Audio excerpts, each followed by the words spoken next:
അല്ലെങ്കിൽ കോണ്ടെക്സ്റ്റിൽ പറയുകയാണെന്നുണ്ടെങ്കിൽ health is not merely the disease of merely the absence of disease or infirmity എന്നാണ് പറയുക. It is a complete state of social, mental and physical well-being. അതുപോലെ തന്നെ സാഹിത്യപരമായി പറയുകയാണെങ്കിൽ ലോകം മുഴുവൻ നിശ്ചലമായി പോയിട്ടുള്ള ഒരു സമയമായിരുന്നു കോവിഡ് കാലഘട്ടം. കോവിഡ് കാലഘട്ടം കഴിഞ്ഞു അതിനുശേഷം പലതരത്തിലുള്ള സാംക്രമിക രോഗങ്ങൾ വന്നു. പല എമേർജിംഗ് ആയിട്ടുള്ള വൈറൽ ഡിസീസിനെ പറ്റിയും നമ്മൾ കേട്ടു. മങ്കി പോക്സ് അടക്കമുള്ള സമയങ്ങളെ പറ്റി കേട്ടു. എന്തായാലും പോസ്റ്റ് കോവിഡ് കാലഘട്ടത്തിൽ നമ്മുടെ പൊതുവായിട്ടുള്ള ജീവിത രീതിയും ആരോഗ്യ ശൈലികളും എങ്ങനെ മാറി എന്നുള്ളതാണ് നമ്മൾ പ്രധാനമായിട്ടും ചർച്ച ചെയ്യാൻ ഉദ്ദേശിക്കുന്നത്. അപ്പോൾ നമ്മളോടൊപ്പം വളരെ എമിനന്റ് ആയിട്ടുള്ള രണ്ട് സ്പീക്കേഴ്സ് ആണ്, പാനലിസ്റ്റ് ആണെന്നുള്ളത്. ആദ്യം രണ്ടുപേരോടായിട്ട് തന്നെയാണ് ആദ്യത്തെ ചോദ്യം. അപ്പോൾ പോസ്റ്റ് കോവിഡ് കാലഘട്ടത്തിൽ നമ്മുടെ ജീവിത രീതികൾ ഏത് തരത്തിലേക്കാണ് മാറിയത് എന്ന് ആസ് എൻ ഇൻഡിവിജ്വൽ അല്ലെങ്കിൽ വ്യക്തിപരമായി എങ്ങനെയാണ് തോന്നി എന്നുള്ളതാണ് മെഹറൂഫ് സാറിനോടും ഡോക്ടർ സൗമ്യയോടും ആദ്യമായിട്ട് ചോദിക്കാൻ ഉദ്ദേശിക്കുന്നത്. How the post-COVID scenario affected our lifestyle as an individual and also as a doctor. Covid മാനവരാശിയുടെ ജീവിതയാത്രയിൽ ഒരു പ്രയാസപ്പെട്ട ഒരു സംഭവമാണ്.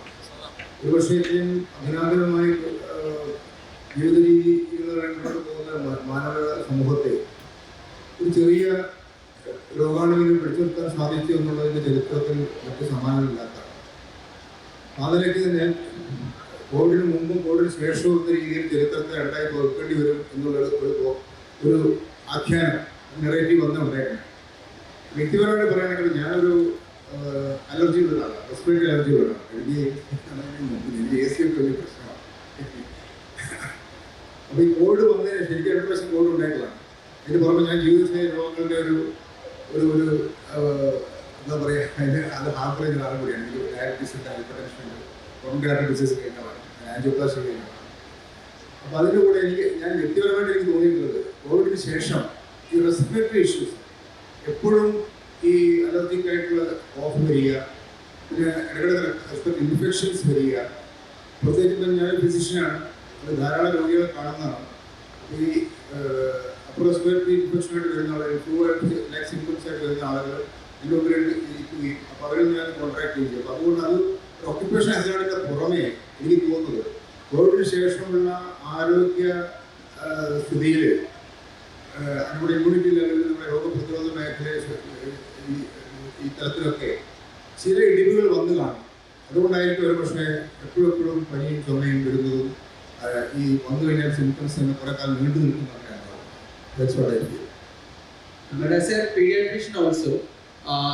കോവിഡ് അനന്തരം നമ്മുടെ രോഗികളുടെയും അതുപോലെ നമ്മുടെ ജീവിതത്തിലും എന്തൊക്കെ മാറ്റങ്ങളാണ് ഓവറോൾ സംഭവിച്ചിട്ടുള്ളതെന്നാണ് മാഡത്തിന് ഫീൽ ചെയ്യുന്നത്?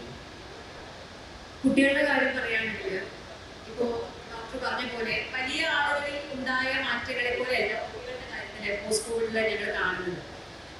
മെയിനായിട്ട് നമുക്കറിയാം വയസ്സായ ആളുകളെയും കുട്ടികളെയൊക്കെ നമ്മൾ റിവേഴ്സ് ക്വാറന്റൈൻ ചെയ്തിരുന്നു. അതായത് മാക്സിമം അവരെ പുറമേക്ക് അയക്കാതെ ഐസൊലേഷനൊക്കെ ചെയ്തത് കൊണ്ട് തന്നെ ആ ഒരു കാലയളവിൽ കുട്ടികൾക്ക് വലിയ രീതിയിലുള്ള റെസ്പിറേറ്ററി ഇൻഫെക്ഷൻസോ അല്ലെങ്കിൽ അലർജി ഉള്ള കുട്ടികൾക്ക്, ആസ്മ ഉള്ള കുട്ടികൾക്ക് ആ അറ്റാക്സ് ഒക്കെ വളരെ കുറവായിരുന്നു. ബിക്കോസ് അവര് എക്സ്പോസ്ഡ് ആയിരുന്നില്ല, അവർക്ക് ഒരു ക്വാറന്റൈനിൽ ആയിരുന്നല്ലോ.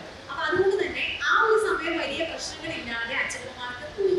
പക്ഷേ പ്രധാനമായിട്ട് ഈ ഒരു കാലയളവില് ഒരു 2 വയസ്സ്, 3 വയസ്സ്, 4 വയസ്സ് ഈ ഒരു പ്രായത്തിൽ പെട്ട കുട്ടികൾ നല്ല രീതിയിൽ അഫക്റ്റഡ് ആയി. കാരണം ഈ ഒരു പ്രായമാണ് കുട്ടികൾ സോഷ്യലൈസേഷൻ, അതായത് മറ്റു ആളുകളുമായിട്ട് മറ്റു കുട്ടികളുമായിട്ട് കളിക്കാനും എങ്ങനെയാണ് സമൂഹത്തിൽ ഇടപെടേണ്ടത് ഇങ്ങനെയുള്ള കാര്യങ്ങളൊക്കെ പഠിക്കുന്നത്. അതായത് പാരലൽ പ്ലേ, കുട്ടികളുമായിട്ടുള്ള സോഷ്യൽ പ്ലേ ഒക്കെ പഠിക്കുന്ന സമയം നമുക്ക് അറിയാം. ആ സമയത്തിൽ നമ്മൾ കുട്ടികളെ അംഗൻവാടിയിലും അതുപോലെ പ്ലേ സ്കൂളിലും ഒക്കെ വിടുന്ന ഒരു ടൈമാണ് PKG കാലഘട്ടം.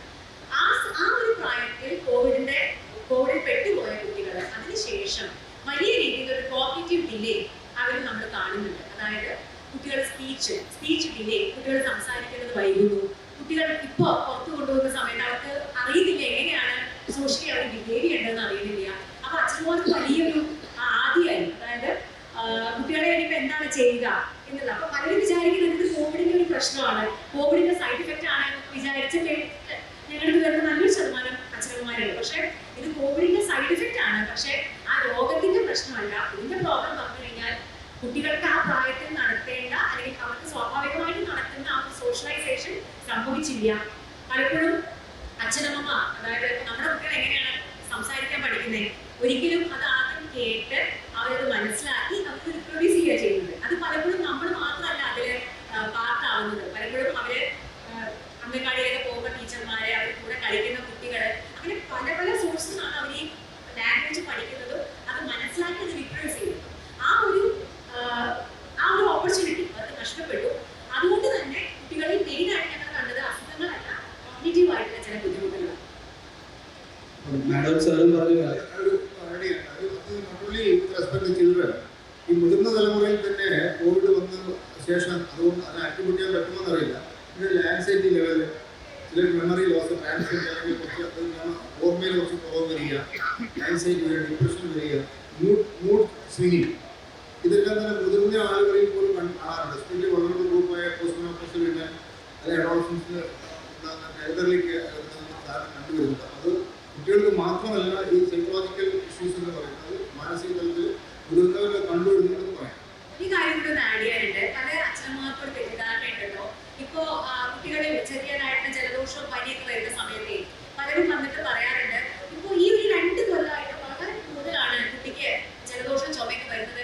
കോവിഡിന് ശേഷം, അതായത് കോവിഡിന്റെ പ്രശ്നങ്ങൾ കൊണ്ടാണ് പലരും വിചാരിക്കുന്നത് എന്താണെന്ന് വെച്ചാൽ ഈ കുട്ടിക്ക് കോവിഡ് വന്നിട്ടുണ്ടായിരിക്കും, അതിന്റെ ഭാഗമായിട്ടാണ് ഇപ്പോഴും വിട്ടുമാറാത്ത ചുമയും ജലദോഷവും ഇടയ്ക്കിടയ്ക്ക് വരുന്നത്. സത്യത്തിൽ അത് അങ്ങനെയല്ല.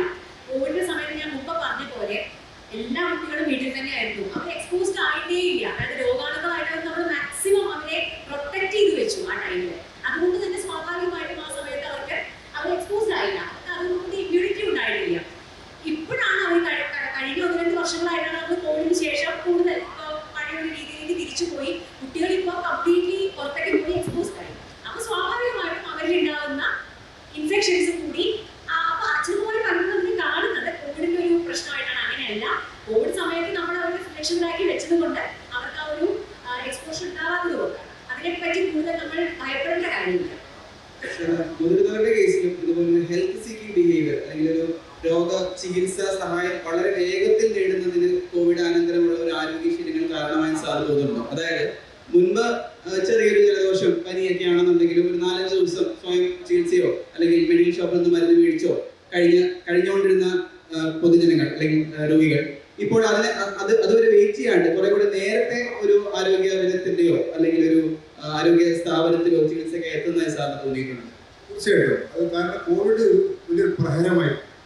സത്യത്തിൽ മലയാളിയുടെ over the counter OTC medicine വാങ്ങുകയും സ്വയം ചികിത്സകനായി മാറുന്ന ഒരു സ്വഭാവവിശേഷം മലയാളികൾ സാറിനെ കാണുന്നതാണ്. നമുക്ക് പലപ്പോഴും ഒരു അസുഖം, ഒരു വീട്ടിൽ ഒരാൾക്ക് ഒരു കംപ്ലൈൻറ്റ് വന്ന് അടുത്ത ഉദാഹരണമാണ് അതേ സിംറ്റം വരുമ്പോൾ ആ രോഗം തന്നെയാണ് പലപ്പോഴും രോഗികൾ അനുമാനിക്കാറ്. അത് ഈ വിദ്യാസമ്പന്നരായിട്ടുള്ള ആളുകളുടെ ഒരു പ്രശ്നമാണെന്ന് എനിക്ക് തോന്നുന്നത്. അപ്പം അങ്ങനെ വരുമ്പോൾ ഈ ഒരു അസുഖം പനി വന്നു കഴിഞ്ഞാൽ മെഡിക്കൽ ഷോപ്പിൽ മരുന്ന് വാങ്ങുന്ന സ്വഭാവം കുറഞ്ഞിട്ടുണ്ട്. OTC പർച്ചേസ് ചെയ്യുമ്പോൾ കുറേ ഈ കോവിഡിന് ശേഷം, കാരണം കോവിഡ് സത്യത്തിൽ നമ്മൾക്ക് വലിയ രീതിയിൽ ഒരു തിരിച്ചറിവ് നൽകിയിട്ടുണ്ട് പല സംഗതികളും. ഈ പനി ഒരു മാരകമാണ് നമ്മൾ ഉദ്ദേശിക്കുന്നത്. അപ്പം ഒന്നത്. അപ്പോൾ മാത്രമല്ല കോവിഡ് കാലഘട്ടത്തിൽ ഈ വീട്ടിലിരിക്കുന്നതുകൊണ്ട് കണ്ടമാനം ലിറ്ററേച്ചർ വരുന്ന സമയം കിട്ടിയിരുന്നു. ഗൂഗിളിലാണെങ്കിൽ അല്ലെങ്കിൽ തന്നെ കണ്ടമാനിൽ ഈ ഡാറ്റ നോക്കാനോ. അപ്പോൾ അതുകൊണ്ട് തന്നെ ആ ഈ മിസ്ഇൻഫർമേഷൻ ആയാലും ഒക്കെ തന്നെ ആളുകൾക്ക് കുറേ ഇൻഫർമേഷൻസ് ഉണ്ടായിരുന്നു. അപ്പം പലപ്പോഴും ജനങ്ങൾ, മലയാളി പ്രത്യേകിച്ചും, മലയാളികളുടെ ഒരു പ്രത്യേകത വളരെ കൺസേൺ ആണ് റിഗാർഡിങ് ഹെൽത്ത്. ഒരുപക്ഷെ ഈ സൗത്ത് ഇന്ത്യയിൽ മറ്റൊരു വംശീയത ഇല്ലാത്ത മാതിരി മലയാളി വളരെയധികം വളരെ കൺസേൺഡ് ആണ്, ബോധവാനാണ് ആരോഗ്യത്തെക്കുറിച്ച്. അതുകൊണ്ട് കോവിഡിന് ശേഷം ഹെൽത്ത് സീക്കിംഗ് ബിഹേവിയറിൽ ഒരു ടെക്ടോണിക് ചേഞ്ച് പരിധിയിൽ വന്നിട്ടുണ്ടെന്ന് പറയാൻ നിർവാഹമില്ല. ആളുകൾ പെട്ടെന്ന് തന്നെ ചികിത്സയ്ക്ക് വരുന്നുണ്ട്, അന്വേഷിച്ച് വരുന്നുണ്ടെന്നുള്ള നിർവാഹം. അതിന് പക്ഷേ ഒരു നെഗറ്റീവായിട്ടൊരു ചെറിയ കാര്യം കൂടി ഉണ്ട്. ഇപ്പൊ ആളുകൾക്ക് എന്ത് വൈറസ് കേട്ടാലും ഭയങ്കര ഭയപ്പാടാണ്. ഇപ്പൊ മെറ്റാനിക്കോ വൈറസ് നമ്മൾ വന്നപ്പോൾ കണ്ടതാണ്. എല്ലാവരും കമ്പയർ ചെയ്തത് കോവിഡുമായിട്ടാണ്. പക്ഷെ അതിനകത്ത് കുറ്റം പറയാൻ സാധിക്കില്ല. കാരണം കോവിഡ് നമ്മളെ അങ്ങനെ വിറപ്പിച്ചു പോയ ഒരാളാണ്. അപ്പോൾ ഇപ്പൊ ഏത് വൈറസിന്റെ പേര് കേട്ടാലും നമ്മൾ ആദ്യം കോവിഡ് പോലെ. പക്ഷെ നമ്മൾ മനസ്സിലാക്കേണ്ടത് കോവിഡ് എന്ന് പറയുന്നത് നമ്മളെ സംബന്ധിച്ച് ഒരു പുതിയ വൈറസ് ആയിരുന്നു. അതിനേക്കാൾ കൂടുതൽ അത് പലതവണ മ്യൂട്ടേഷൻ വിധേയമായി. അപ്പൊ അതുകൊണ്ട് തന്നെ ആദ്യം കണ്ട കോവിഡ് നമുക്ക് ഒമിക്രോൺ പല രീതിയിൽ മ്യൂട്ടേഷൻ വിധേയമായി. അങ്ങനെ നമ്മളെ കുറച്ച് ബുദ്ധിമുട്ടിച്ചൊരു വൈറസായി. പക്ഷേ ഇപ്പൊ റീസെന്റ് വന്ന മെറ്റാനിക്കോ വൈറസ് അല്ലെങ്കിൽ ഒരു ഭീതി ഉണ്ടാക്കി നമുക്കിടയിൽ. പക്ഷെ നമ്മൾ മനസ്സിലാക്കേണ്ട കാര്യങ്ങൾ, ഈ വൈറസൊക്കെ നമ്മൾ മുന്നേ തന്നെ കണ്ട വൈറസ് അല്ലെങ്കിൽ കണ്ടുപിടിച്ച വൈറസാണ്. ഇത് പ്രത്യേകമായിട്ടുള്ള മ്യൂട്ടേഷനൊന്നും വിധേയമായിട്ടില്ല. അതുകൊണ്ട് എല്ലാത്തിനെയും ഈ കോവിഡ് വന്ന ശേഷം നമ്മൾ പാർട്ടിസിപ്പേഷൻ കൂടി ഉണ്ട്, അതിൻ്റെയും ആവശ്യമില്ല. അതുപോലെ അഡൽസിലേക്ക് വരുമ്പോൾ സാധാരണഗതിയിൽ നമ്മൾ ഡിറ്റക്ട് ചെയ്യപ്പെടാതെ പോകുമായിരുന്ന വൈറസുകളോ ബാക്ടീരിയകളോ അത് കൂടുതലായി ഡിറ്റക്ട് ചെയ്യപ്പെടാൻ, അതായത് നമ്മുടെ ലാബ് സംവിധാനം കൂടുതൽ ശക്തിപ്പെടാനായിട്ടുള്ള സാഹചര്യം കോവിഡ് ഒരുക്കിയിട്ടുണ്ട് എന്നുള്ളത് തീർച്ചയായും. കാരണം ആളുകളെ ഈ ഒരു നേരത്തെ പറഞ്ഞ പോലെ വളരെ ബോധവാന്മാരും ബോധവതികളായതുകൊണ്ട് തന്നെ നേരത്തെ തന്നെ ഹെൽത്ത് സീക്കിംഗ് തുടങ്ങുന്നു. മാത്രമല്ല അതെന്താണെന്ന് അറിയാൻ ഒരു ആകാംക്ഷയോട് കൂടി ഒരു ലാബ് ടെസ്റ്റ് പറഞ്ഞു കഴിഞ്ഞാൽ വളരെ പെട്ടെന്ന് തന്നെ ലാബ് ടെസ്റ്റ് ചെയ്യുകയും മാത്രമല്ല നമുക്ക് സാധാരണഗതിയിൽ ആവശ്യമില്ലാത്ത ടെസ്റ്റുകൾ പോലും ചോദിച്ചു വാങ്ങുന്ന സംവിധാനമാണ്. വൈറൽ നമ്മുടെ സമിതി മുഴുവൻ ചെയ്യാൻ വേണ്ടി വൈറൽ പാനൽ കംപ്ലീറ്റ് ചെയ്യണം. അത് ഭയങ്കര എക്സ്പെൻസീവ് ആണ്. സാധാരണത്തിൽ ഒരു എക്സ്പീരിയൻസ്ഡ് ഫിസിഷ്യൻ, ഒരു ഡോക്ടറെ സംബന്ധിച്ചുള്ള എപ്പോഴും ഒരു പേഷ്യൻ്റ് വരുമ്പോൾ എല്ലാ സമയവും എല്ലാ ടെസ്റ്റും ചോദിച്ചു കൊള്ളുന്നില്ല, പറയാൻ നിഷ്കർഷിച്ചു കൊള്ളുന്നില്ല. എന്നാലും ഈ നമ്മുടെ മലയാളി ഒരു ശരാശരി ഒരു കസ്റ്റമർ പേഷ്യൻ്റ് വരുമ്പോൾ അവർ ചോദിക്കും, ഞാൻ സാർ എന്ത് ടെസ്റ്റ് വേണം പറഞ്ഞു നമുക്ക് ചെയ്യാറുണ്ട്. അങ്ങനെ ഒരു ബിഹേവിയറൽ ചേഞ്ച് ഉണ്ടായിട്ടുണ്ട്.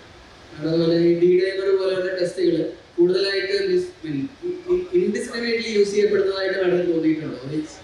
രണ്ട് തരം പേഷ്യൻസ് ആണ് ആക്ച്വലി. പക്ഷെ സാറ് പറഞ്ഞ പോലെ പണ്ടൊക്കെ നമുക്കൊരു രോഗം വന്നു കഴിഞ്ഞാൽ ചില സന്ദർഭങ്ങളിൽ ഒരു ടെസ്റ്റ് ചെയ്യാൻ വേണ്ടി നമുക്ക് കഷ്ടപ്പെടുന്ന ഒരു അവസ്ഥ, പേഷ്യൻസിനെ ഒന്ന് കൺവിൻസ് ചെയ്യാൻ വേണ്ടിയിട്ട് ജനറലി ഒരു ധാരണയുണ്ടല്ലോ, എല്ലാവരും മാഫിയകളാണ്, നമ്മളെല്ലാവരും അവയവ മാഫിയ, മരുന്ന് മാഫിയ, ലാബ് മാഫിയ, അങ്ങനെ ഏതെങ്കിലുമൊക്കെ മാഫിയയുടെ ഭാഗങ്ങളാണ് പലപ്പോഴും ഞങ്ങൾ ഡോക്ടർമാർക്ക് ഒരു ധാരണയുണ്ട്. അപ്പൊ അതുകൊണ്ട് തന്നെ എന്തെങ്കിലും ഒരു ടെസ്റ്റ് ചെയ്യാൻ പറയുമ്പോൾ അത് ആവശ്യമുള്ളതാണെങ്കിൽ പോലും ആ പേഷ്യൻസിനെ ഒന്ന് കൺവിൻസ് ചെയ്തെടുക്കാൻ പലപ്പോഴും നമുക്ക് ബുദ്ധിമുട്ട് അനുഭവപ്പെട്ടിട്ടുണ്ട്. പക്ഷേ കോവിഡിന് ശേഷം പേടിയുണ്ടാണ്. പക്ഷെ എന്നാലും അത് ഡോക്ടർമാർക്ക് ഒരു തരത്തിൽ നല്ലതാണെന്ന് എനിക്ക് തോന്നിയിട്ടുണ്ട്. കാരണം ഈ പറഞ്ഞ പോലെ പല ടെസ്റ്റുകളും അത് ഇത് ചെയ്യുന്നേ അത് ചെയ്യുന്നേ നമ്മളോട് ഇങ്ങോട്ട് ആവശ്യപ്പെടും. പക്ഷെ പലപ്പോഴും അത് കാടടച്ച് വെടിവെക്കലാണ്. ഈ വൈറൽ കാരണമൊന്നും ആക്ച്വലി വൈറൽ ഡിസീസുകളിൽ അധികവും എല്ലാത്തിനും ഒരേ ട്രീറ്റ്മെന്റ് ആണ്. നിങ്ങൾക്ക് അറിയാം, എല്ലാം സിംറ്റമാറ്റിക് മാനേജ്മെന്റ് ആണ് മെയിൻലി. പക്ഷെ എങ്കിൽ പോലും ഇപ്പോൾ ഞാൻ പീഡിയാട്രിക്സ് ആയതുകൊണ്ട് തന്നെ അവർക്ക് അറിയണം എന്താണ് ഇതിന്റെ കാരണം, ഏത് വൈറസാണ് എന്ന് അവർക്ക് അറിയാൻ താല്പര്യമുണ്ട്. അപ്പൊ അതുകൊണ്ട് കുറച്ചൊക്കെ ഓവർ ഇൻവെസ്റ്റിഗേഷൻസിനും ഇപ്പൊ ഡി-ഡൈമർ പറഞ്ഞല്ലോ, ഇപ്പൊ എല്ലാ കേസും വന്നിട്ട് നമ്മൾ ഡി-ഡൈമർ ചെയ്യാം. നമുക്കറിയാം ഏതൊക്കെ കേസുകളിലാണ് ഡി-ഡൈമർ ചെയ്യേണ്ട ഇൻഡിക്കേഷൻസ് ഉണ്ട്. ആ കേസുകളിൽ മാത്രം ഡി-ഡൈമർ ചെയ്താൽ മതി. പക്ഷേ പലപ്പോഴും പേഷ്യൻസിന്റെ റിക്വസ്റ്റ് പ്രകാരം പലപ്പോഴും ആവശ്യമില്ലാത്ത കേസുകളിൽ നമുക്ക് ചെയ്യേണ്ടി വരാറുണ്ട്. അതിൽ മോശമാണ് എന്ന് ചോദിച്ചാൽ ഇപ്പോഴത്തെ ഒരു കാലാവസ്ഥയിൽ ഞാൻ മോശമല്ല എന്ന് പറയും. കാരണം ഇൻ കേസ് നമ്മളത് ചെയ്യാതെ എന്തെങ്കിലും കാരണവശാൽ ചിലപ്പോൾ 100 പേഷ്യൻസിന് അത് ചെയ്യണ്ട എന്നായിരിക്കാം ചിലപ്പോൾ ഡോക്ടറുടെ തീരുമാനം. പക്ഷേ 99 പേർക്കും പ്രശ്നങ്ങളൊന്നും ഉണ്ടാവില്ല. 100ാമത്തെ ഒരാൾക്ക് ബേബി നമ്മുടെ കഷ്ടകാലത്തിൽ ഒരു കോംപ്ലിക്കേഷൻ വന്ന് പോയാൽ അപ്പൊ ഇത് എന്തുകൊണ്ട് ചെയ്തില്ല എന്നൊരു ക്വസ്റ്റ്യൻ ഡോക്ടർക്കെതിരെ എന്തായാലും ഉണ്ടാവും. ഇപ്പൊ നമുക്കറിയാലോ, നമ്മളിപ്പോ ഓവർ ഇൻവെസ്റ്റിഗേഷൻ ഒരു കാലഘട്ടത്തിലാണ് ജീവിക്കുന്നത്. പലപ്പോഴും അത് എന്തുകൊണ്ടാണ് ഡോക്ടർമാരെ പേടിച്ചിട്ട് ചെയ്യുന്നതാണ്. ഡിഫെൻസീവ് മെഡിസിൻ എന്ന് പറയും അല്ലേ ഡോക്ടർ? MRI, ഞാനൊരു ഉദാഹരണം പറയുകയാണെങ്കിൽ MRI ചെയ്യേണ്ട ഇൻഡിക്കേഷൻസ് നിങ്ങൾക്ക് അറിയാലോ. MRI വളരെയധികം പൈസ ചെലവുള്ള ഒരു ഇൻവെസ്റ്റിഗേഷനാണ്. ഒരു 1000 പേഷ്യൻസ് തലവേദനയായിട്ട് നിങ്ങൾക്കും എനിക്കും ഒക്കെ തലവേദന വരാറുണ്ട്. ഇന്നത്തെ ഒരു അവസ്ഥയിൽ പണ്ടൊക്കെ നമ്മൾ തലവേദന വന്നു കഴിഞ്ഞാൽ നമ്മുടെ വീടിന്റെ അടുത്തുള്ള GP ഡോക്ടറാണ് കാണിക്കുക, ആരും ഒരു ന്യൂറോളജിസ്റ്റിന്റെ അടുത്തേക്ക് പോയില്ല. ഇന്ന് അങ്ങനെയാണോ? ഇന്ന് ഫിസിഷ്യനെ പോലും കാണിക്കില്ല, പലപ്പോഴും ഡയറക്ട്ലി പോകുന്നത് ന്യൂറോളജിസ്റ്റിന്റെ അടുത്തേക്കായിരിക്കും. അപ്പൊ ഈ ന്യൂറോളജിസ്റ്റ് ആക്ച്വലി ഒരു ടെൻഷനിലാണ്. കാരണം നിങ്ങൾ ഒരു സൂപ്പർ സ്പെഷ്യലിസ്റ്റിന്റെ അടുത്തേക്കാണ് ഒരു കുഞ്ഞി തലവേദന കൊണ്ട് പോകുന്നത്. 1000 പേർ തലവേദനയായിട്ട് വരുമ്പോൾ 999 പേർക്കും അത് സാധാരണ തലവേദനയോ മൈഗ്രേനോ ഒക്കെ ആവാം. ഒരാൾക്ക് ചിലപ്പോൾ അത് ബ്രെയിൻ ട്യൂമർ കൊണ്ടുമാവാം. അപ്പോ ഈ ഒരാളെ നമ്മൾ എങ്ങനെ കണ്ടുപിടിക്കും എന്നുള്ളതാണ്. ഇതിന് മാർഗങ്ങളുണ്ട്. ഞങ്ങളെല്ലാവരും മെഡിക്കൽ കോളേജിൽ പഠിക്കുന്നത് ക്ലിനിക്കൽ പ്രാക്ടീസ്, അതായത് നമ്മൾ ഇതിന്റെ ലക്ഷണങ്ങളുണ്ടോ, അതിന് ഒരു ബ്രെയിൻ ട്യൂമർ ആണെങ്കിൽ അതിന് പല ലക്ഷണങ്ങളും തലവേദനയുടെ കൂടെ വരാം. അപ്പൊ അതെല്ലാം ഉണ്ടോ എന്ന് നോക്കിയിട്ടാണ് തീരുമാനിക്കുന്നത്. പക്ഷെ എങ്കിൽ പോലും ചിലപ്പോൾ അപൂർവമായിട്ട് തലവേദന മാത്രമായിട്ടും ചില പേഷ്യൻസ് നമ്മുടെ മുമ്പിൽ പ്രസന്റ് ചെയ്യാം. ഇന്നത്തെ കാലഘട്ടത്തിൽ അത് ഒരു MRI എടുക്കാത്തതിന്റെ പേരിൽ ഒരു ഡോക്ടർ മിസ് ചെയ്ത് കഴിഞ്ഞാൽ എന്താണ് സംഭവിക്കുക എന്ന് നിങ്ങൾക്ക് എനിക്കൊക്കെ അറിയാം. അപ്പൊ അതുകൊണ്ട് ഇന്ന് ഡോക്ടർമാർ ഇന്നത്തെ ഒരു പ്രത്യേക സാഹചര്യം കൊണ്ടായിരിക്കാം ഡിഫെൻസീവ് പ്രാക്ടീസാണ് ഞാൻ അടക്കമുള്ള ഡോക്ടർമാർ ഇപ്പൊ ചെയ്യുന്നത്. കാരണം പേടിച്ചിട്ടാണ്. അതായത് ഇൻ കേസ് നമ്മൾ ഇത് മിസ്സായി പോയി കഴിഞ്ഞാൽ നാളെ നമുക്ക് ഇതിലെ വരാവുന്ന കേസുകൾ, മെഡിക്കോ ലീഗൽ പ്രശ്നങ്ങൾ, ഇങ്ങനെ പല പല കാര്യങ്ങളുണ്ടല്ലോ. അപ്പൊ അതുകൊണ്ട് എന്തിനാണ് നമ്മളൊരു റിസ്ക് എടുക്കുന്നത്? അവർ പോയിട്ട് MRI ചെയ്യട്ടെ, 7000-8000 രൂപ പോട്ടെ എന്നുള്ളതാണ്. അത് ഡോക്ടർമാരുടെ ഭാഗത്തു നിന്ന് നിങ്ങൾക്ക് ആലോചിക്കുന്ന നോക്കുമ്പോൾ നിങ്ങൾ ആ സ്ഥാനത്ത് നിൽക്കുമ്പോൾ നിങ്ങൾക്ക് മനസ്സിലാവും. കാരണം എത്രയോ വർഷത്തെ കഠിനാധ്വാനമാണ് ഒരു സ്പെഷ്യലിസ്റ്റും സൂപ്പർ സ്പെഷ്യലിസ്റ്റും ഒക്കെ ഉണ്ടാവുന്നത്. 15 വർഷം 20 വർഷം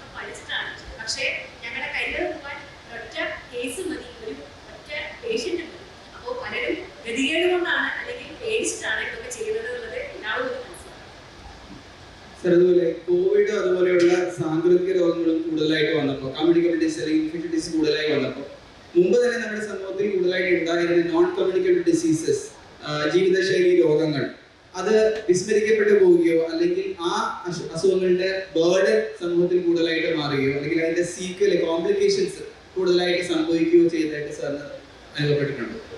അതായത് പോസ്റ്റ് കോവിഡ് NCD, കോവിഡിന് ശേഷം നോൺ കമ്മ്യൂണിക്കബിൾ ഡിസീസസ് കാരണം ഉണ്ടാകുന്ന കോംപ്ലിക്കേഷൻസ് കൂടുതലായിട്ട് വരുന്നതായി സാറിന് തോന്നിയിട്ടുണ്ട്. അപ്പോൾ ഹൈപ്പർ ടെൻഷനും ഡയബറ്റീസും അടക്കമുള്ള കാര്യങ്ങൾ.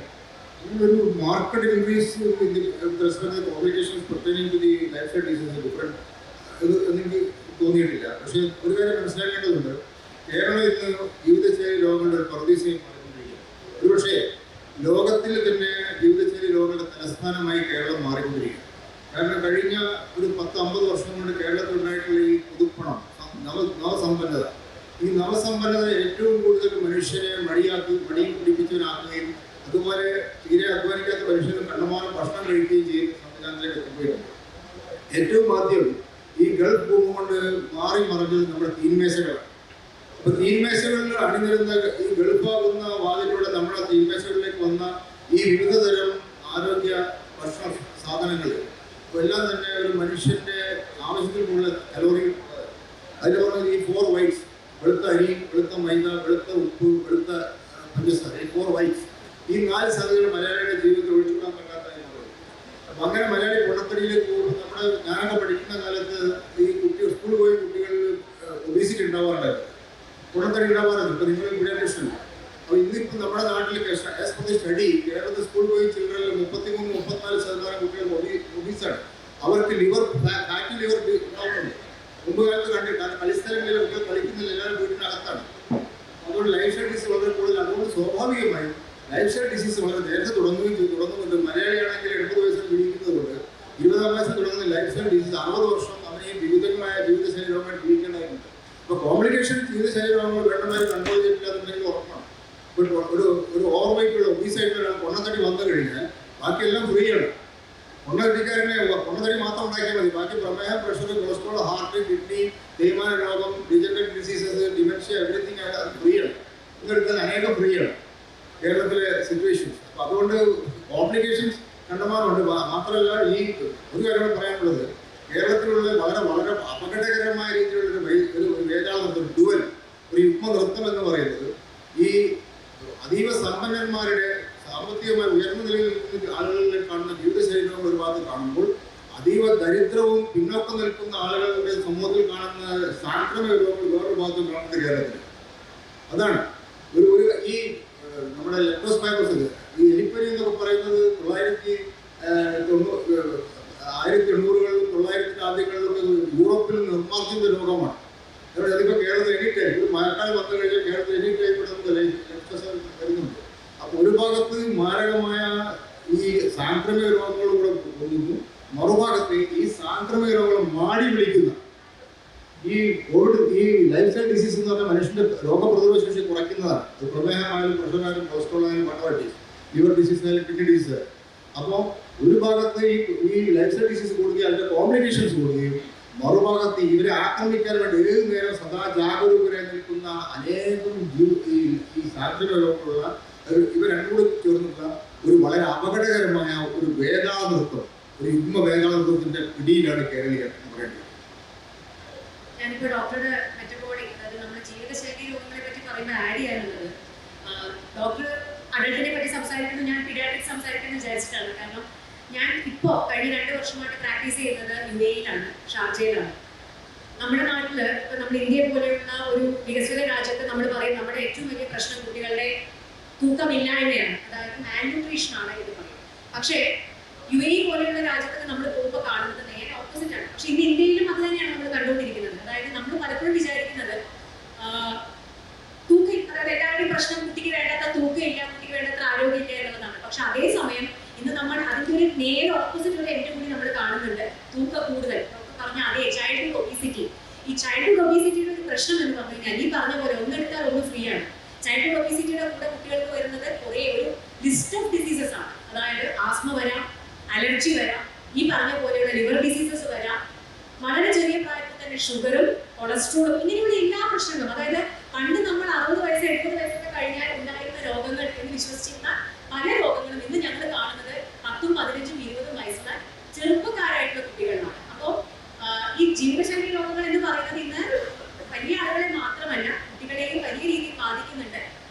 മെയിനായിട്ടുള്ള പ്രശ്നങ്ങൾ രണ്ടെണ്ണമാണ്. ഒന്ന് നമ്മുടെ ഭക്ഷണ രീതി. ഇന്ന് നമ്മൾ ശനിയോ ഞായറോ ഒന്ന് ഔട്ടിങ്ങിന് പോവുകയാണെങ്കിൽ എല്ലാവരും പ്രിഫർ ചെയ്യുന്നത് പിസയും ബർഗറും അങ്ങനെയുള്ള ഭക്ഷണങ്ങളാണ്. ഈവൻ നമ്മൾ പലപ്പോഴും മറ്റുള്ളവരെ അനുകരിക്കുന്നതുമായിരിക്കാം. ഇന്നിപ്പോൾ നമ്മുടെ നാട്ടിലൊക്കെ ധാരാളം അറബിക് ഫുഡുകളും അങ്ങനെയുള്ള പാശ്ചാത്യ ലോകത്തെ പല ഭക്ഷണങ്ങളും ഇന്ന് നമ്മുടെ ഭക്ഷണ രീതികളിൽ ഉൾപ്പെട്ടിട്ടുണ്ട്. പക്ഷേ എപ്പോഴെങ്കിലും കഴിക്കുന്നതിന്റെ അല്ല പ്രശ്നം. പലരും ഇത് തന്നെ ഒരു സ്ഥിരം ഭക്ഷണമാക്കില്ല. ഇപ്പോൾ മക്കളൊക്കെ വീട്ടിൽ നിന്ന് വൈകുന്നേരം സ്കൂൾ വിട്ട് വരുന്ന സമയത്ത് പലപ്പോഴും നമ്മൾ അവർക്ക് ഉണ്ടാക്കി കൊടുക്കുന്നത് 5 മിനിറ്റ് കൊണ്ട് 10 മിനിറ്റ് കൊണ്ട് ഉണ്ടാക്കുന്ന മാഗിയും അല്ലെങ്കിൽ പാസ്തയും ഒക്കെയാണ്. എന്താണ് അവർക്ക് ഇതുകൊണ്ട് കിട്ടുന്ന ന്യൂട്രീഷ്യസ് വാല്യൂ എന്ന് നമുക്ക് ആലോചിക്കുന്നില്ല. നമുക്ക് എളുപ്പമാണ്, കുട്ടികൾക്കും ഇഷ്ടമാണ്, അവർ കഴിക്കുകയും ചെയ്യും എന്നത് മാത്രമാണ് നമ്മുടെ ക്രൈറ്റീരിയ.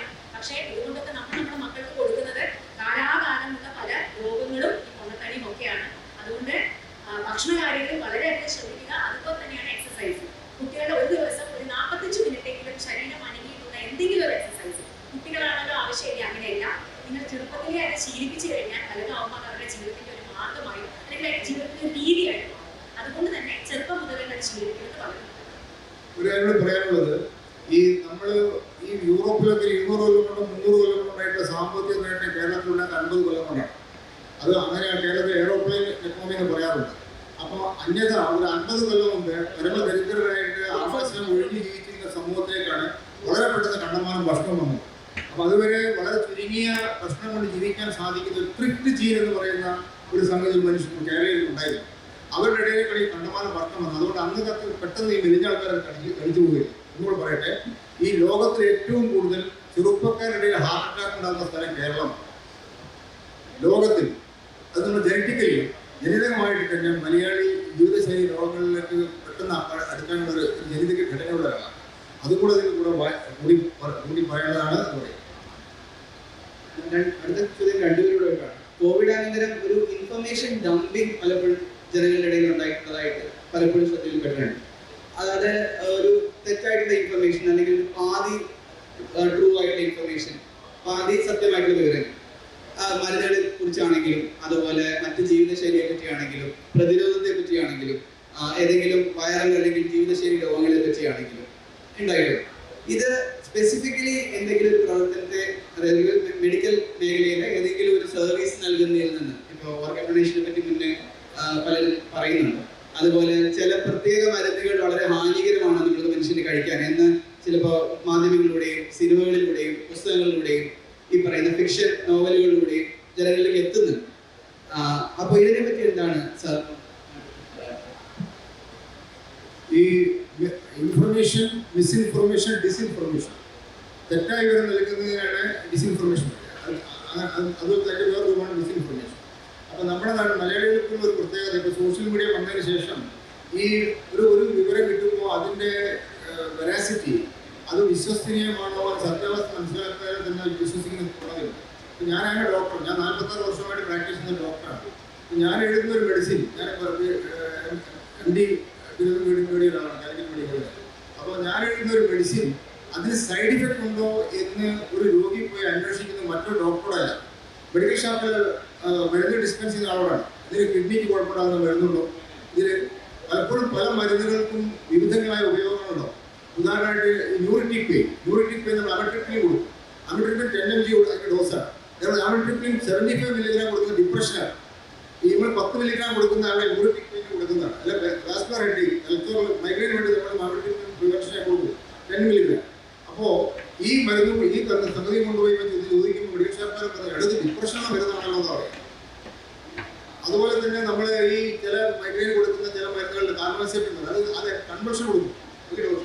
150 mg നമ്മൾ കൊടുക്കും. സാധാരണഗതിയിൽ അതിന് ഈ അസ്ഥിക്കുറിപ്പ് നിങ്ങൾ കേട്ടിട്ടുണ്ട്. അസ്ഥിക്കുറിപ്പിന്റെ പെയിൻ പോസ്റ്റർപെറ്റിക് ന്യൂറോളജിക്ക് നമ്മൾ കാർബോസൈറ്റ് 150 mg കൊടുക്കും. അത് അതായത് അത് 300 mg 600 mg conversion, anti conversion ഈ അപസ്മാരത്തിൽ കൊടുക്കുന്നതാണ്. അപ്പോഴും മെഡിക്കൽ ഷോപ്പുകാർ പറയുന്നത് എല്ലാവരും അടച്ചാക്ഷേപിക്കുകയല്ല, മെഡിക്കൽ ഷോപ്പുകാർ അടച്ചാക്ഷേപിക്കുകയല്ല, ലെസ് ഇൻഫോംഡ് ആയിട്ടുള്ള സെയിൽസ് കുട്ടികളുണ്ട്. അവർ പറയും ഇത് അപസ്മാരത്തിലുള്ള മരുന്നാണല്ലോ, അത് അയാൾ വിശ്വസിക്കും. ഈ അഭ്യസനത്തിനായ നിലയിൽ അത് വിശ്വസിക്കും.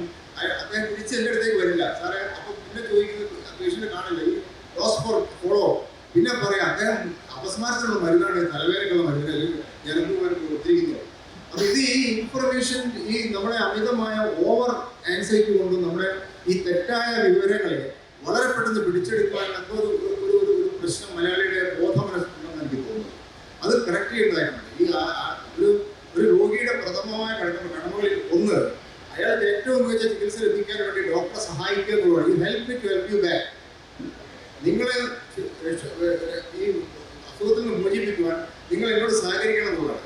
പക്ഷെ പലപ്പോഴും ഇത്തരത്തിലുള്ള ബിഹേവിയറുകൾ കൊണ്ട് സാധിക്കുന്നത് ആ രോഗിക്ക് ആ പ്രശ്നം മാറുകയും ഫൈബ്രോമൈൽജുണ്ടാക്കി നമ്മൾ രോഗിക്ക് ആ രോഗം മാറില്ലെന്ന് മാത്രമല്ല, രോഗിക്ക് പല ഡോക്ടർമാരെ കാണുകയും കണ്ടമാനം ഇൻവെസ്റ്റിഗേഷൻ ചെയ്യുകയും ചെയ്ത് കണ്ടമാനം പണം നഷ്ടപ്പെടും, മനസ്സമാധാനം നഷ്ടപ്പെടും. ഒരു പ്രശ്നം അതായത് സോഷ്യൽ മീഡിയ അല്ലെങ്കിൽ ഇങ്ങനെയുള്ള നമ്മള് ആക്ച്വലി ഇന്ന് രാവിലെ കുറച്ച് നേരം മുന്നേ ഞാൻ തന്നെ ഇവിടെ സംസാരിച്ച ഒരു വിഷയമാണത്. വാട്സ്ആപ്പ് യൂണിവേഴ്സിറ്റീസ് പറഞ്ഞ ഇവിടെ കുറച്ച് പേരെ കേട്ടിട്ടുണ്ടായിരിക്കും. കോവിഡിന് ശേഷമാണ് അല്ലെങ്കിൽ കോവിഡിന് സമയത്താണ് ഈ ഒരു ടേം തന്നെ ഇൻഫോഡമിക് എന്ന് പറയുന്ന ഒരു ടേം തന്നെ പുതുതായിട്ട് വന്നത്. WHO ആണ് അത് പറഞ്ഞത്. അതായത് എപ്പിഡമിക് എന്ന് പറഞ്ഞു കഴിഞ്ഞാൽ സാംക്രമിക രോഗം എന്നുള്ളതാണ്. ഇൻഫോഡമിക് എന്ന് പറഞ്ഞു കഴിഞ്ഞാൽ അതായത് ഇൻഫോർമേഷനുള്ള ഒരു കുത്തൊഴുക്ക്. എവിടുന്നൊക്കെയോ ഇൻഫർമേഷൻസ് വരുന്നു, എവിടുന്നൊക്കെയോ എന്തൊക്കെയോ വാർത്തകൾ വരുന്നു. ഏത് വിശ്വസിക്കണം, ഏത് തള്ളണം, ഏത് കൊള്ളണം എന്നറിയാത്ത ഒരു അവസ്ഥയിലായിരുന്നു ലോകം മുഴുവൻ കോവിഡിന്റെ സമയത്ത്. പക്ഷെ എനിക്ക് തോന്നുന്നു അത് ഏറ്റവും കൂടുതൽ മുതലാക്കിയത് ഈ പറയുന്ന പല കപട വൈദ്യന്മാരും അല്ലെങ്കിൽ അങ്ങനെയുള്ള ഒരു ഓൾട്ടർനേറ്റീവ് മെഡിസിൻ ആളുകളാണ് ഏറ്റവും കൂടുതൽ അതിനെ മുതലെടുക്കുന്നത്. ഈ പറഞ്ഞ പോലെ നമുക്കൊരു ഭയം ഉണ്ടാക്കുന്ന അല്ലെങ്കിൽ നമുക്ക് എന്ത് ചെയ്യണമെന്ന് അറിയാതെ നിസ്സഹായരായിട്ട് നമ്മൾ കോവിഡിന്റെ മുന്നിൽ നിന്നൊരു അവസ്ഥയിൽ നമ്മൾ കേൾക്കുന്നതും കാണുന്നതും എല്ലാം നമ്മൾ വിശ്വസിക്കാനുള്ള ഒരു സന്ദർഭം അപ്പോൾ ഉണ്ടായിരുന്നു. പക്ഷേ അന്നൊക്കെ ഞാനൊക്കെ എൻ്റെ സോഷ്യൽ മീഡിയ പേജുകൾ ഏറ്റവും കൂടുതൽ ഉപയോഗിച്ചത് അന്നത്തെ എല്ലാ ദിവസവും നമ്മൾ ലൈവ് ചെയ്യാറുണ്ട്. എന്തുകൊണ്ടാണ്? എല്ലാ ദിവസവും എന്തെങ്കിലും ഫേക്ക് ന്യൂസ് വരും, എല്ലാ ദിവസവും. അപ്പൊ അതുകൊണ്ട് എന്നും നമ്മൾ ഇതിനെ പറ്റി ഇന്ന് വന്ന ഫേക്ക് ന്യൂസ് ഇതാണ്, ഇതിന്റെ സത്യാവസ്ഥ ഇതാണ് എന്ന് പറഞ്ഞ് ദിവസേന ടോക്കുകൾ ചെയ്യുന്ന ഒരവസ്ഥയായിരുന്നു കോവിഡിന്റെ സമയത്ത് ഉണ്ടായിരുന്നത്. പക്ഷെ പൊതുജനങ്ങളെ നമുക്ക് ബ്ലെയിം ചെയ്യാൻ പറ്റില്ല. കാരണം ഈ പറഞ്ഞ പോലെ വാട്സപ്പിലൂടെ ധാരാളം നമ്മൾ എത്ര കേട്ടു, മഞ്ഞവെള്ളം കുടിച്ചു കഴിഞ്ഞാൽ കോവിഡ് വരില്ല, ദിവസേന ആവി പിടിച്ചു കഴിഞ്ഞാൽ കോവിഡ് വരില്ല, അങ്ങനെയുള്ള എത്രയോ വാർത്തകൾ. പക്ഷെ ആ ഒരു പീരീഡ് കഴിഞ്ഞപ്പോൾ ആളുകൾ കുറച്ചും കൂടി അതിനെപ്പറ്റി ബോധവാന്മാരായി. കാരണം കൂടുതൽ ഡോക്ടർമാർ പുറത്തു വന്ന് സംസാരിക്കാൻ തുടങ്ങി, സോഷ്യൽ മീഡിയ അതിനുള്ള ഒരു മാർഗമായിട്ട് ഉപയോഗിക്കാൻ തുടങ്ങി. അതിന് നല്ലതും ചീത്തയും വശങ്ങൾ ഉണ്ടായിട്ടുണ്ടായിരുന്നു. പക്ഷെ എങ്കിൽ പോലും ഇപ്പൊ കുറച്ചുകൂടി നമ്മൾ അതിനെപ്പറ്റി സംസാരിക്കുകയാണ്. ഓതന്റിക് ആയിട്ടുള്ള ആധികാരികമായിട്ടുള്ള സോഴ്സുകളിൽ നിന്ന് മാത്രം നിങ്ങൾ കാര്യങ്ങൾ അറിയാൻ ശ്രമിക്കുക. പിന്നെ ഞാൻ ഇന്നത്തെ സെഷനിൽ പറഞ്ഞതാണ്, എന്ത് കാര്യത്തിനും അതിന്റെ അതോറിറ്റീസിനോട് നിങ്ങൾ ചോദിക്കുക. ഞാൻ പിന്നെ പറഞ്ഞ പോലെ കാറിനെ പറ്റി നിങ്ങൾ സംസാരിക്കേണ്ടത് കാറിനെ പറ്റി അറിയുന്ന അല്ലെങ്കിൽ അതുമായിട്ട് ഡീൽ ചെയ്യുന്ന ആൾക്കാരോടാണ്. അല്ലെങ്കിൽ മൊബൈലിനെ പറ്റിയാണ് നിങ്ങൾ ചോദിക്കേണ്ടത് മൊബൈലുമായിട്ട് ഡീൽ ചെയ്യുന്ന അതിന്റെ ടെക്നിക്കൽ എക്സ്പേർട്സിനോടാണ്. നിങ്ങൾ ആരോഗ്യത്തെ പറ്റി നിങ്ങൾ സംസാരിക്കേണ്ടത് അതിനെപ്പറ്റി ആധികാരികമായിട്ട് പഠിച്ചിട്ടുള്ള നിങ്ങളുടെ ഡോക്ടേഴ്സിനോടാണ്. അതിന് പ്രധാനമായിട്ടും നിങ്ങൾക്ക് വേണ്ടത് നിങ്ങളുടെ ഡോക്ടറോടുള്ള വിശ്വാസമാണ്. അത് പലരും പറയും, ഇപ്പോൾ ഇങ്ങനെ പറയുമ്പോൾ നിങ്ങൾക്ക് വിശ്വാസം, ഞങ്ങളുടെ വിശ്വാസം വേണം എന്ന് നമ്മൾ പറയുമ്പോൾ പോലും വിമർശനങ്ങൾ ധാരാളം ഉണ്ട്. കാരണം ആ വിശ്വാസം പോകാനുള്ള കാരണവും ഡോക്ടർമാർ തന്നെയാണ്. അതിന്റെ ആ ഒരു കാരണം കൂടി ഞങ്ങൾ അംഗീകരിക്കുന്നു. കാരണം ഡോക്ടർമാരെല്ലാവരും പുണ്യാളന്മാരാണെന്നോ അല്ലെങ്കിൽ ഞങ്ങൾ എല്ലാവരും എല്ലാം തികഞ്ഞ ആളുകളാണെന്നോ സത്യസന്ധന്മാരാണെന്നൊന്നും ആരും പറയുന്നില്ല. കാരണം ഏതൊരു പ്രൊഫഷൻ ഉള്ളതും പോലെ ഇപ്പോൾ അധ്യാപകരിൽ മോശമായ ആളുകളില്ലേ, ബഹുഭൂരിപക്ഷം അധ്യാപകർ നല്ലവരായിരിക്കാം. പക്ഷേ നമ്മൾ മോശമായ ആളുകളുടെ പല ചെയ്തുകളും നമ്മൾ കേൾക്കുന്നില്ലേ? ഏത് പ്രൊഫഷൻ നിങ്ങൾ എടുത്തോളൂ, മനുഷ്യന്മാരാണ് ഈ പ്രൊഫഷൻ എല്ലാം ചെയ്യുന്നത്. ഡോക്ടർമാരും മനുഷ്യന്മാരാണ്. അപ്പൊ ഈ മനുഷ്യന്മാരിലുള്ള നന്മയും തിന്മയും ഒക്കെ ഡോക്ടർമാരിലുണ്ട്. പക്ഷെ അത് ഞങ്ങൾ ഒരിക്കലും അവഗണിക്കുന്നില്ല. നിങ്ങൾ ആ പറയുന്ന ഫാക്ടറി ഞങ്ങൾ മറക്കുന്നുമില്ല. പക്ഷെ എങ്കിൽ പോലും എപ്പോഴും നിങ്ങൾ എത്ര പേര് ഒരു സംശയം ദൂരീകരിക്കാൻ വേണ്ടിയിട്ട് ഒരു ഡോക്ടർക്ക് പോകാറുണ്ട്? നമുക്ക് അസുഖം വരുമ്പോൾ മാത്രമാണ് നമ്മൾ ഒരു ഡോക്ടർക്ക് പോവുക, അല്ലെ? പക്ഷെ നിങ്ങൾക്കൊരു ലീഗൽ അഡ്വൈസ് വേണമെന്നുണ്ടെങ്കിൽ നിങ്ങൾ ഒരു ലോയർ അടുത്ത് പോകാറില്ലേ? അവർക്ക് കാശ് കൊടുത്ത് അല്ലെങ്കിൽ അവർക്ക് ഫീസ് കൊടുത്ത് നമ്മൾ അവിടെ പോകും. കാരണം എന്താ? ഇത് അറിയുന്നത് അവർക്കാണ്, അല്ലെ? അപ്പൊ നിങ്ങൾക്ക് കൃത്യമായിട്ടൊരു നിയമത്തിന് സഹായം വേണമെന്നുണ്ടെങ്കിൽ അതിന്റെ അറിയുന്ന ആളടുത്ത് പോകണമെന്ന് നിങ്ങൾക്ക് അറിയാം. നിങ്ങളൊരു അഡ്വൈസിന് വേണ്ടിയിട്ട് ഇപ്പൊ കേസ് കൊടുക്കാൻ അല്ലെങ്കിലോ നിങ്ങൾക്കൊരു നിയമോപദേശത്തിന് വേണ്ടിയിട്ട് നിങ്ങളൊരു ലോയറെ അല്ലെങ്കിൽ ഒരു നിയമ വിദഗ്ധനെ നിങ്ങൾ കൺസൾട്ട് ചെയ്യാറുണ്ട്. പക്ഷെ ഇന്നും എത്ര പേര് ഒരു ഡോക്ടറെ അടുത്ത് ഒരു അഡ്വൈസിന് വേണ്ടിയിട്ട്, നിങ്ങൾക്ക് അസുഖമൊന്നും ഇല്ല, പക്ഷെ നിങ്ങൾക്കൊരു സംശയമുണ്ട്. ഡോക്ടർ പറഞ്ഞ പോലെ നിങ്ങൾക്കൊരു മരുന്ന് തന്നു, നിങ്ങൾ ഫാർമസിയിൽ വാങ്ങാൻ പോയ സമയത്ത് ഫാർമസിക്കാരൻ വേറെ രീതിയിലാണ് പറയുന്നത്. തിരിച്ചു വന്ന ആ ഡോക്ടറോട് ഈ ഒരു സംശയം ചോദിച്ച് അതിനൊരു ക്ലാരിറ്റി വരുത്താൻ പലപ്പോഴും നമ്മൾ ശ്രമിക്കാറില്ല. നമ്മൾ എന്ത് ചെയ്യും? നമുക്ക് ഓരോ 100 മീറ്ററിന് ഡോക്ടർമാരുണ്ട്, ഒരു ബുദ്ധിമുട്ടുമില്ല. ഈ ഡോക്ടർ അല്ലെങ്കിൽ ആ ഡോക്ടർ, അല്ലെ? അപ്പൊ ഈ ഡോക്ടറെ നമ്മുടെ അവിടുത്തെ ഫാർമസിക്കാരൻ പറഞ്ഞു, ഇത് ഇതിനുള്ള മരുന്നാണല്ലോ, ഡിപ്രഷനുള്ള മരുന്നാണല്ലോ, നിങ്ങൾക്ക് എന്തിനാണ് തലവേദനയ്ക്ക് മരുന്ന് തന്നത് എന്ന് ചോദിച്ചു. നമ്മൾ ആ ഡോക്ടറെ അവിശ്വസിച്ചു, അടുത്ത ഡോക്ടറെ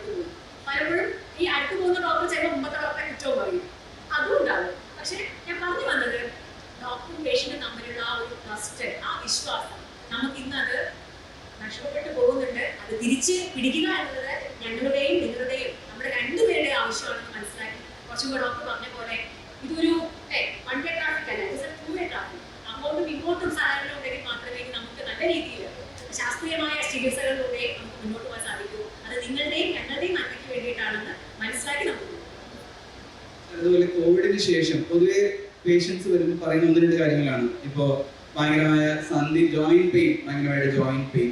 അതുപോലെ എനിക്കൊരു കാർഡിയക് ഇഷ്യൂ ഉണ്ടായി, എനിക്കൊരു MI അല്ലെങ്കിൽ ഒരു കാർഡിയക് റിലേറ്റഡ് ഇഷ്യൂ ഉണ്ടായി.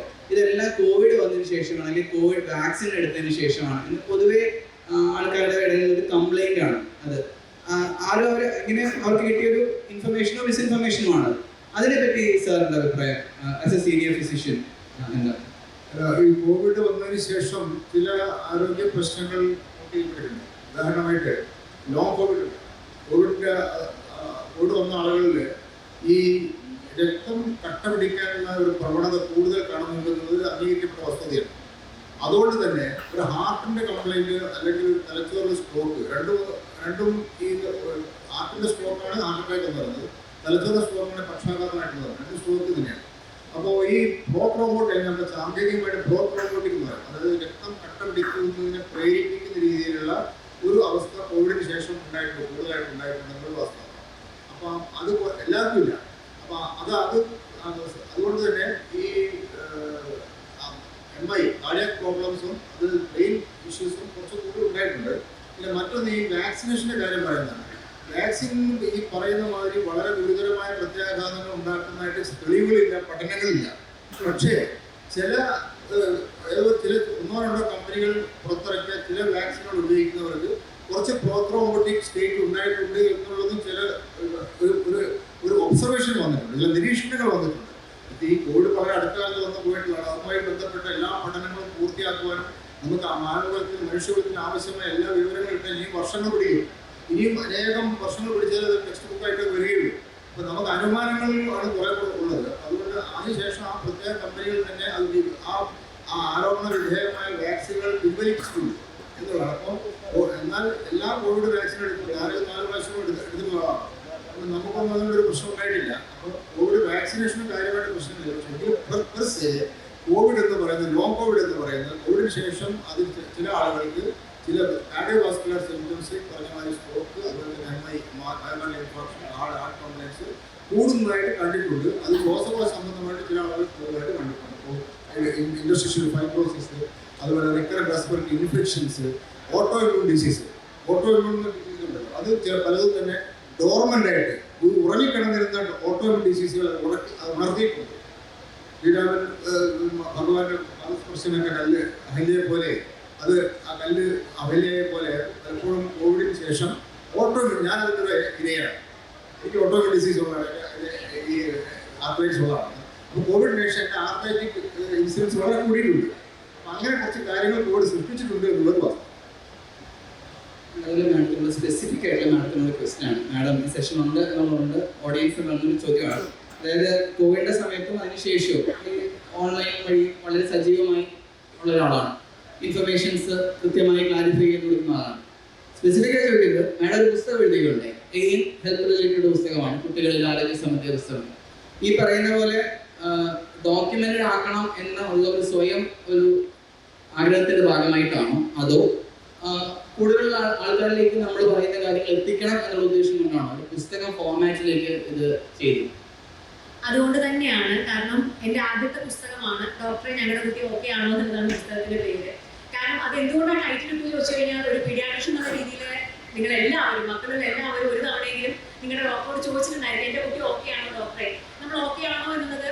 ഒരു കുട്ടി ഓക്കെ ആണോ എന്നുള്ള ചോദ്യം വളരെ കോംപ്ലിക്കേറ്റഡ് ആണ്, സിമ്പിൾ അല്ല. കാരണം ഒരു 4 വയസ്സുള്ള കുട്ടി ഓക്കെ ആണ് എന്ന് പറയണമെന്നുണ്ടെങ്കിൽ നോക്കേണ്ട ധാരാളം സംഗതികളുണ്ട്.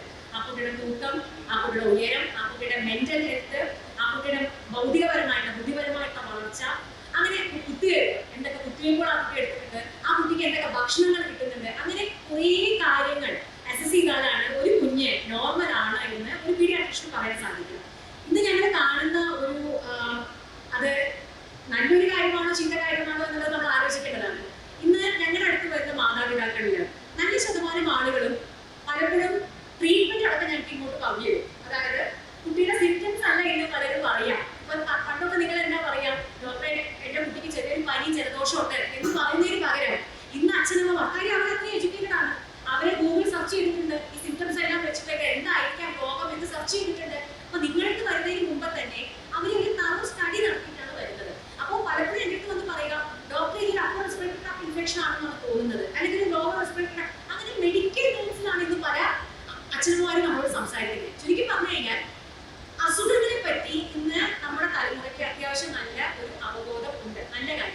പക്ഷേ നോർമൽ ആയിട്ടുള്ള കാര്യങ്ങൾ, ഇപ്പൊ അസുഖം എന്ന് പറയുന്നത് ഒരു അബ്നോർമൽ സ്റ്റേറ്റ് ആണല്ലോ, നോർമൽ ആയിട്ടുള്ള കാര്യങ്ങളെ പറ്റി പലപ്പോഴും ഒരു അവബോധം കുറവ് ഞാൻ കാണുന്നുണ്ട്. അതായത് ഇപ്പൊ ഒരു 4 വയസ്സുള്ള കുട്ടിയെ കൊണ്ട് എൻ്റെ അടുത്ത് വന്നു, കുട്ടിക്ക് ഒരു ജലദോഷവും പനിയാണ്, എനിക്കറിയാം ഇതിന്റെ അപ്പർ റെസ്പിറേറ്ററി ട്രാക്ട് ഇൻഫെക്ഷൻ ആണ്, 4-5 ദിവസം കൊണ്ട് അത് ട്രീറ്റ് ചെയ്താൽ മാറുന്നതേ ഉള്ളൂ, അതെനിക്കറിയാം. അവർ എന്നോട് വലിയ വിഷമത്തോടു കൂടി പറയുന്നത് കുട്ടിയുടെ അസുഖത്തെ പറ്റിയിട്ടാണ്.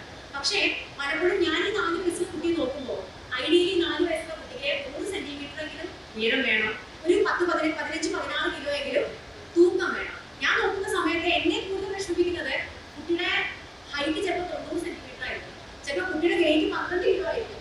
എന്നെ കൂടുതൽ വിഷമിപ്പിക്കുന്നത് അതാണ്. കാരണം മറ്റേ രോഗം ചികിത്സിച്ച് ഭേദമാക്കാനുള്ള കോൺഫിഡൻസ് എനിക്കുണ്ട്. പക്ഷേ ഈ കുട്ടിയുടെ തൂക്കക്കുറവും ഉയരക്കുറവും എങ്ങനെ ചികിത്സിച്ച് ഭേദമാക്കാൻ പറ്റും. പക്ഷേ എന്നെ വിഷമിക്കുന്ന കാര്യം അതിനേക്കാൾ കൂടുതൽ ഈ അച്ഛനും അമ്മയും അതിനെപ്പറ്റി അവരതല്ലാന്ന് മനസ്സിലായില്ലേ. കുട്ടിക്ക് അസുഖമുണ്ടെന്ന് അവർക്കറിയാം, പക്ഷേ ഈ കുട്ടിക്ക് 4 വയസ്സിന് വേണ്ട തൂക്കവും ഉയരവും ഇല്ല എന്ന് ആ അച്ഛനും അമ്മയും മനസ്സിലാക്കുന്നത് ചിലപ്പോൾ ഞാൻ പറയുമ്പോഴായിരിക്കും. അതിനേക്കാൾ സീരിയസ് ആയിട്ടുള്ള പ്രശ്നങ്ങൾ ഇപ്പോൾ മുന്നത്തെ സെഷനിൽ ഡോക്ടർ റോഷൻ പറഞ്ഞിട്ടുണ്ടായിരുന്നു, പല രോഗങ്ങൾ, ഡെവലപ്മെന്റൽ ഇഷ്യൂസ്. ഇപ്പോൾ ഒരു കുട്ടി 2 വയസ്സാവുമ്പോഴേക്കും ഓടി തുടങ്ങണം, അല്ലെങ്കിൽ സ്റ്റെപ്പുകളൊക്കെ ഇങ്ങനെ എഴുന്നേറ്റ് കയറി തുടങ്ങണം. ചിലപ്പോൾ ഒരു 2 വയസ്സിലെ കുട്ടി നടന്നു തുടങ്ങിയിട്ടുണ്ടായിരിക്കില്ല. നമ്മുടെ നാട്ടിൽ പറയുന്ന പോലെ പല പീഡിയാട്രിഷ്യൻസ് കാണിക്കുന്ന സമയത്ത് ചിലപ്പോൾ ചില ഡോക്ടർമാരൊക്കെ അത് കുറച്ചുകൂടി നമുക്ക് വെയിറ്റ് ചെയ്യാം, കുറച്ചുകൂടി കഴിയുമ്പോൾ നടക്കും. നമ്മുടെ നാട്ടിലൊരു വിശ്വാസമുണ്ട് ചില കാര്യങ്ങളൊക്കെ വൈകി ചെയ്യുന്നത് വലിയ ബുദ്ധിശക്തിയുടെ ലക്ഷണമാണെന്നുള്ളൊരു തെറ്റിദ്ധാരണ നമ്മുടെ ഇടയിലുണ്ട് കുട്ടികളുടെ ആരോഗ്യത്തെ പറ്റി. അപ്പോൾ പലപ്പോഴും 2 വയസ്സുള്ള കുട്ടിയെ കൊണ്ട് അസുഖമായിട്ട് വരുമ്പോൾ ഞാൻ ഈ കുട്ടിയുടെ ഡെവലപ്മെന്റിനെ പറ്റി ചോദിക്കുന്ന സമയത്ത് ചിലപ്പോൾ കുട്ടി അച്ഛ അമ്മയിൽ പോലും വിളിക്കുന്നുണ്ടാവില്ല. 2 വയസ്സുള്ള കുട്ടി ഒരു സെന്റൻസ് സംസാരിക്കണം, ഒരു വാചകം പറയണം, അതായത് എനിക്ക് അത് വേണം, എനിക്ക് അവിടെ പോകണം എന്നൊക്കെയുള്ള കുഞ്ഞി സെന്റൻസ് പറയുന്ന പ്രായമാണ് 2 വയസ്സ്. ചിലപ്പോൾ ചോദിക്കുമ്പോൾ അച്ഛ അമ്മയിൽ പോലും വിളിക്കുന്നുണ്ടാവില്ല. പക്ഷേ അത് അച്ഛനും അമ്മയ്ക്കും മനസ്സിലായിട്ടുണ്ടാവില്ല. അപ്പോൾ നമുക്കൊരു കാര്യം അബ്നോർമൽ ആണെന്ന് മനസ്സിലാവുമ്പോഴല്ലേ നമ്മൾ അതിനുള്ള സഹായം നമ്മൾ സീക്ക് ചെയ്യും. അപ്പൊ കുറച്ചുകൂടെ പറഞ്ഞില്ലേ ഗോൾഡൻ അവർ പറയുന്നത്, അല്ലെങ്കിൽ ഗോൾഡൻ ഏജ് ഉണ്ട്. ആദ്യത്തെ ആ ഒരു 1-2 വർഷങ്ങൾ വളരെ ക്രൂഷ്യലാണ്. കുട്ടികളിൽ ഡെവലപ്മെന്റൽ ഇഷ്യൂസ് ഉണ്ടെങ്കിൽ നമ്മൾ ഏറ്റവും വേഗം ആക്ട് ചെയ്യേണ്ട ആദ്യത്തെ വർഷങ്ങൾ പലപ്പോഴും ലേറ്റ് ഡയഗ്നോസിസ് കൊണ്ട് നമുക്ക് മിസ്സായി പോകും. ഒരു സംസാരിക്കാത്ത കുട്ടി അല്ലെങ്കിൽ ഒരു നടക്കാത്ത കുട്ടിക്ക് 2 വയസ്സിൽ നമുക്ക് കൊടുക്കാൻ പറ്റുന്ന ഹെൽപ്പിനേക്കാൾ വളരെ കുറവ് ഹെൽപ്പേ നമുക്ക് 4 വയസ്സിലോ 5 വയസ്സിലോ കൊടുക്കാൻ സാധിക്കും. കാരണം ആ കുട്ടിയുടെ ബ്രെയിനിന്റെ ഡെവലപ്മെന്റ് 90% പൂർത്തിയായി കഴിഞ്ഞിട്ടുണ്ടായിരിക്കും. അപ്പൊ നമുക്ക് കൊടുക്കാൻ പറ്റുന്ന കാര്യങ്ങൾക്ക് ലിമിറ്റേഷൻ ഉണ്ട്. അപ്പൊ അതുകൊണ്ടൊക്കെയാണ് ഞാൻ ഇതിനെപ്പറ്റി നിരന്തരം സംസാരിക്കുന്ന ഒരാളാണ് സോഷ്യൽ മീഡിയയിൽ. പക്ഷെ ഇതെപ്പോഴും ഒരു റെഫറൻസ് പോലെ എപ്പോൾ വേണമെങ്കിലും നിങ്ങൾക്ക് ഞാൻ എല്ലാവരും പറയാറുണ്ട്, നിങ്ങളുടെ കുട്ടികളുടെ 28-നും 1-ാമത്തെ പിറന്നാളിനും ഒക്കെ കൺവെൻഷൻ കൊടുക്കുമ്പോൾ അവർക്കൊക്കെ വായി കൊടുക്കുന്നതിന് പകരം അവരുടെ അച്ഛനമ്മമാർക്ക് ഈ ഒരു ബുക്ക് കൊടുത്തു കഴിഞ്ഞാൽ അത് അവർക്കൊരു വലിയ ഹെൽപ്പ് ആവും. കാരണം കുഞ്ഞ് വളർന്നതിനനുസരിച്ചിട്ട് അച്ഛനമ്മമാരും വളരുകയാണല്ലോ അല്ലെ. ഇന്നത്തെ അച്ഛനമ്മമാർ ഒരു കുഞ്ഞ് ജനിച്ചാൽ ഒരു അച്ഛനും അമ്മയും ജനിക്കണം, അവർക്ക് ഇതിനെപ്പറ്റി പൂർണ്ണമായി ബോധ്യം ഉണ്ടാവുന്നതില്ല. അപ്പൊ ഓരോ പ്രായത്തിലും എന്റെ കുഞ്ഞ് എന്തൊക്കെ കാര്യങ്ങൾ ചെയ്യണം, ഓരോ പ്രായത്തിലും എന്തൊക്കെ കുത്തിവയ്പ്പ് എടുക്കണം, ഓരോ കുത്തിവയ്പ്പും എന്തിനൊക്കെയാണ് എടുക്കുന്നത്, ഇങ്ങനെയുള്ള വളരെ ബേസിക് ആയിട്ടുള്ള കാര്യങ്ങളാണ് ആ ബുക്കിൽ പറഞ്ഞിരിക്കുന്നത്. അപ്പോൾ ചോദിച്ച ചോദ്യം എന്ന് പറഞ്ഞു കഴിഞ്ഞാൽ എപ്പോഴും കയ്യിൽ വെക്കാവുന്ന ഒരു റെഫറൻസ് പോലെ കുട്ടികൾ മാറുന്നതിനനുസരിച്ച് അല്ലെങ്കിൽ തലമുറ മാറുന്നതിനനുസരിച്ച് ഇതിലൊന്നും മാറ്റം വരില്ലല്ലോ, എല്ലാം ഒന്ന് തന്നെയാണ്. അപ്പൊ അതുകൊണ്ട് എപ്പോൾ വേണമെങ്കിലും ഇനി 10 കൊല്ലം കഴിഞ്ഞാലും ഇത് ഇതേപോലെ തന്നെ ആയിരിക്കും ഉണ്ടാവുക. അങ്ങനെയാണ് ഞാൻ ആ ബുക്ക് എഴുതാൻ തീരുമാനിച്ചത്. സാറിനോട് ചോദിക്കും, സാർ സർക്കാർ മേഖലയിൽ മുൻപ് വർക്ക് ചെയ്തിട്ടുള്ള ഒരു ഡോക്ടറാണ്, സീനിയർ ആയിട്ടുള്ള ഫിസിഷ്യനാണ്. കോവിഡ് അനന്തരം ഈ ഡിസീസ് റിപ്പോർട്ടിംഗ് അഥവാ സാംക്രമിക രോഗങ്ങൾ സർക്കാർ സംവിധാനത്തിലേക്ക് റിപ്പോർട്ട് ചെയ്യുന്നതിനുള്ള സിസ്റ്റം അത് കൂടുതൽ എഫക്റ്റീവായി മാറിയിട്ടുണ്ടെന്ന് സാറിന് തോന്നിയിട്ടുണ്ട്? അത് പണ്ടൊക്കെയാണെന്നുണ്ടെങ്കിൽ ചെറിയ ഈ പറയുന്ന പോലെ ADD കേസുകളോ അല്ലെങ്കിൽ ചെറിയ കമ്മ്യൂണിക്കബിൾ ഡിസീസുകളോ അങ്ങനെ IDSP സംവിധാനത്തിലേക്ക് നമ്മൾ റിപ്പോർട്ട് ചെയ്യുന്നത് കുറവായിരുന്നു, എസ്പെഷ്യലി സ്വകാര്യ മേഖലയിൽ നിന്ന്. പക്ഷെ കോവിഡിന്റെ സമയത്ത് നമ്മുടെ സംസ്ഥാനത്തെ എല്ലാ ആശുപത്രികളും റിപ്പോർട്ട് ചെയ്യും. പക്ഷെ അത് തുടരുകയും ചെയ്യുന്നുണ്ട്. അതായത് കോവിഡ് മാത്രമല്ല മറ്റ് അസുഖങ്ങളിലേക്ക് നമ്മുടെ ജില്ലാ തലത്തിൽ നോക്കുകയാണെങ്കിൽ റിപ്പോർട്ടിംഗ് കൂടിയിട്ടുള്ളതായിട്ടാണ് നമുക്ക് നിരീക്ഷിക്കുന്നത്. സാറിന്റെ അഭിപ്രായത്തിൽ അത് ബെറ്റർമെന്റ് ആയിട്ടുണ്ടോ, ബെറ്റർ ആയിട്ടുണ്ടോ? അങ്ങനെ ഒരു കാര്യമായ ശ്രദ്ധേയമായ രീതിയിൽ ബെറ്റർമെന്റ് ആയിട്ടുണ്ടോ എന്ന് എനിക്ക് പറയാൻ പറ്റില്ല. ഞാൻ സർക്കാരിനെ വിട്ടിട്ട് 14 കൊല്ലമായി. അപ്പോൾ പഴയ കാലത്ത് നമ്മുടെ ആരോഗ്യ മേഖലയുടെ മെയിൻ സ്റ്റേ എന്ന് പറയുന്നത് സർക്കാർ സംവിധാനങ്ങളായിരുന്നു. നമുക്ക് ഇപ്പോൾ നമ്മുടെ കേരളത്തിലെ ആരോഗ്യ മേഖലയിൽ അതിൽ പ്രധാനപ്പെട്ട ഡോമിനേറ്റഡ് സെക്ഷൻ പ്രൈവറ്റ് സെക്ടറാണ്. പ്രൈവറ്റ് സെക്ടറിൽ പൊതുവെ പലപ്പോഴും നാഷണൽ ഹെൽത്ത് പ്രോഗ്രാമോ പല പ്രോഗ്രാംസും ഒരു വെർട്ടിക്കലായിട്ടോ അതിനൊരു ഭാഗമായിട്ട് വരുന്ന ഒരു പ്രശ്നമുണ്ട്. അപ്പോൾ അതുകൊണ്ട് തന്നെ ഈ കോവിഡിന് കോവിഡിന് ശേഷം ഈ ഇപ്പോൾ ആ കമ്മ്യൂണിക്കബിൾ ഡിസീസ് റിപ്പോർട്ട് ചെയ്യുന്ന ഒരു സംവിധാനം വളരെ കാര്യക്ഷമമായി പ്രവർത്തിക്കുന്നുണ്ടെന്ന് എനിക്ക് തോന്നിയിട്ടില്ല. അതാണ് എൻ്റെ ഒരു പേഴ്സണൽ ഒപ്പീനിയനാണ്. വസ്തുത വിരുദ്ധമാണെന്ന് എനിക്ക് അറിയാം. ഓഡിയൻസ് ക്വസ്റ്റിലേക്ക് കടക്കുന്നതിന് ഒരു മേജർ ക്വസ്റ്റ്യൻ രണ്ടുപേരോടായിട്ടാണ്, കൺക്ലൂഡിങ് ക്വസ്റ്റ്യൻ എന്നുള്ള നിലയിലാണ്. കോവിഡ് അല്ലെങ്കിൽ നമുക്ക് ഈ റീസെന്റ് വന്നിട്ടുള്ള വലിയ ഔട്ട്ബ്രേക്സ് നമ്മുടെ ജീവിതത്തിൽ അല്ലെങ്കിൽ നമ്മുടെ ഹെൽത്ത് സിസ്റ്റത്തിന് വന്നിട്ടുള്ള ഏറ്റവും വലിയ ബിഗ്ഗസ്റ്റ് ടേക്ക് അവേ എന്താണെന്നുള്ളതാണ്. അതായത് നമുക്കായി നൽകിയിട്ടുള്ള ഏറ്റവും വലിയ തിരിച്ചറിവ് എന്താണെന്നുള്ളതാണ് മാഡത്തിന് തോന്നിയിട്ടുള്ളത്. നമുക്ക് ഉണ്ടായിട്ടുള്ള തിരിച്ചറിവാണോ അല്ലെങ്കിൽ നമുക്ക് ഉണ്ടാവേണ്ട തിരിച്ചറിവാണോ എന്ന് എനിക്ക് അറിയില്ല. കോവിഡ് നമ്മൾ എല്ലാവരും നേരിട്ടത് നമുക്ക് നമ്മുടെ കയ്യിലുണ്ടായിരുന്ന ഏറ്റവും വലിയ ആയുധം എന്ന് പറയുന്നത് ശാസ്ത്രമായിരുന്നു, അല്ലെ?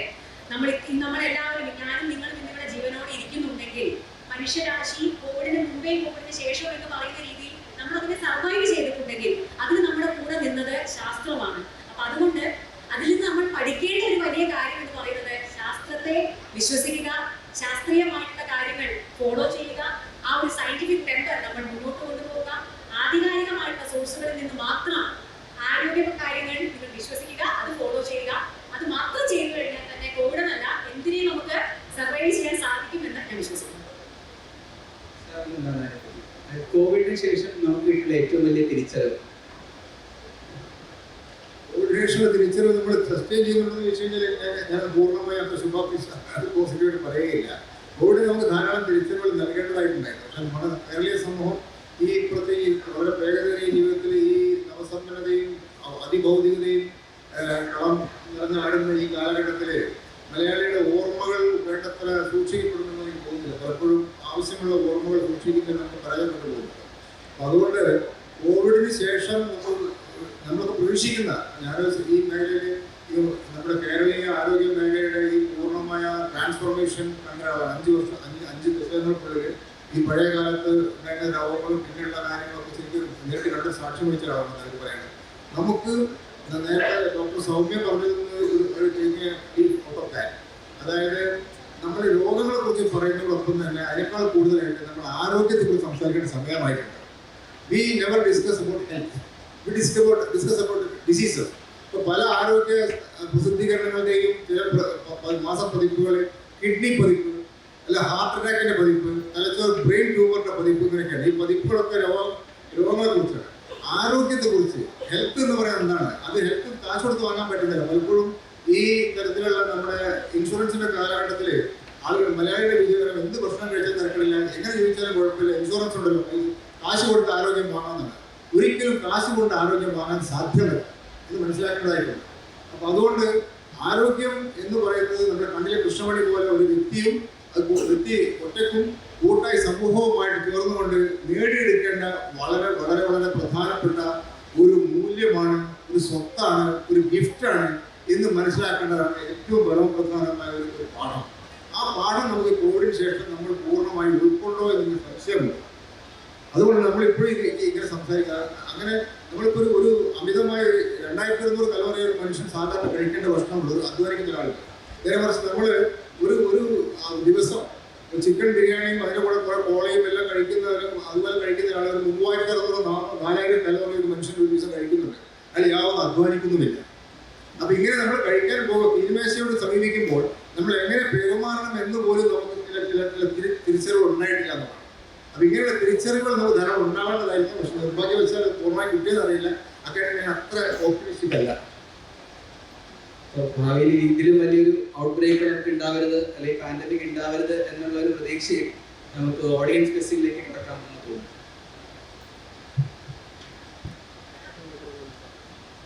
ഒരു കാര്യം കൂടെ പറയേണ്ട, താങ്കൾ ഇതിൽ ചോദിച്ചൊരു വിധത്തില് ഇപ്പൊ നമ്മുടെ ഈ കോവിഡ് ഒരു ജൂണോട്ടിക് ഡിസീസാണ്, ജന്തുജന്യ രോഗമാണ്. ജന്തുക്കളിൽ നിന്നും മനുഷ്യരിലേക്ക് വരുന്നതാണ് ഇന്ന് നമ്മുടെ സാങ്കേതിക രോഗങ്ങൾ 70% ജൂണോട്ടിക്കാണ്, ജന്തുജന്യങ്ങളാണ്. ഏറ്റവും ആദ്യം അറിയുന്ന ജന്തുജന്യ രോഗം എന്ന് പറയുന്നത് പേപ്പട്ടി വിഷബാധയാണ്. അപ്പൊ ഇന്ന് കാണുന്ന ഈ വൈറൽ ഡിസീസ് എല്ലാം നിപ്പയാണെങ്കിലും നമ്മുടെ ഒക്കെ ജന്തുജന്യ രോഗമാണ്. ഇതൊക്കെ വരുന്നത് ജന്തുക്കളിൽ നിന്നാണ്. ആരിനടുത്ത് താമസിക്കുന്ന സ്ഥലങ്ങളിലാണ് നിപ്പ വരുന്നത്.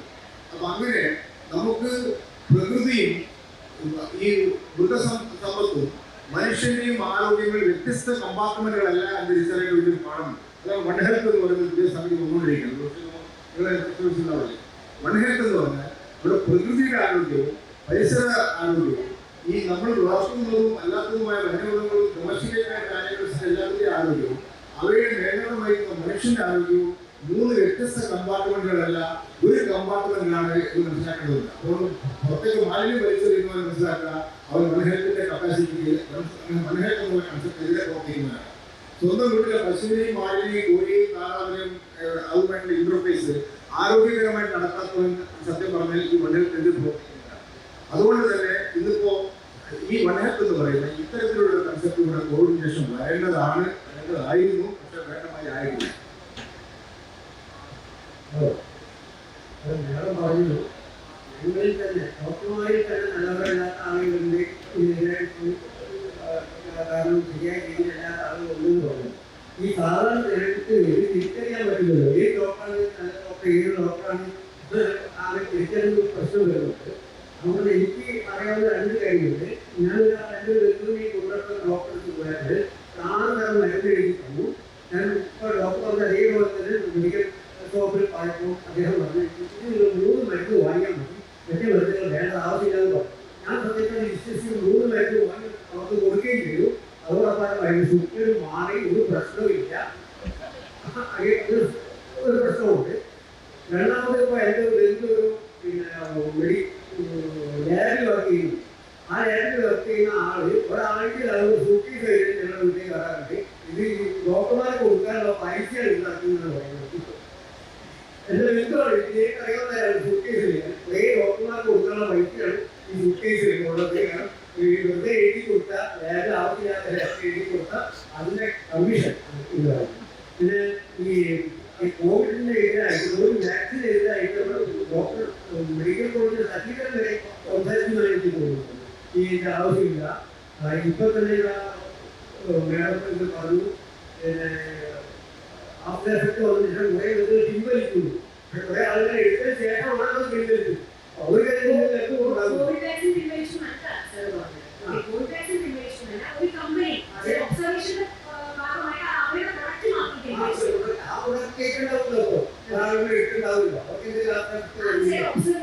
നമ്മളൊരു കാര്യം മനസ്സിലാക്കേണ്ടത്, നമ്മൾ വാക്സിൻ ഏതൊരു വാക്സിൻ ആണെന്നുണ്ടെങ്കിലും ഇപ്പോൾ ഞാനും നിങ്ങളും ഒക്കെ മുട്ട കഴിക്കുന്നവരാണ്, ചെമ്മീൻ കഴിക്കുന്നവരാണ്. നമ്മൾ വായിച്ചിട്ടില്ലേ ചെമ്മീൻ കഴിക്കുന്ന ചില ആളുകളിൽ അതിനെതിരെ അനാഫിലാക്സിസ് ഉണ്ടായി, അത് ചെമ്മീൻ അലർജി ഉണ്ടായി, ചില ആളുകൾക്ക് മുട്ടയ്ക്ക് അലർജി ഉണ്ടായി.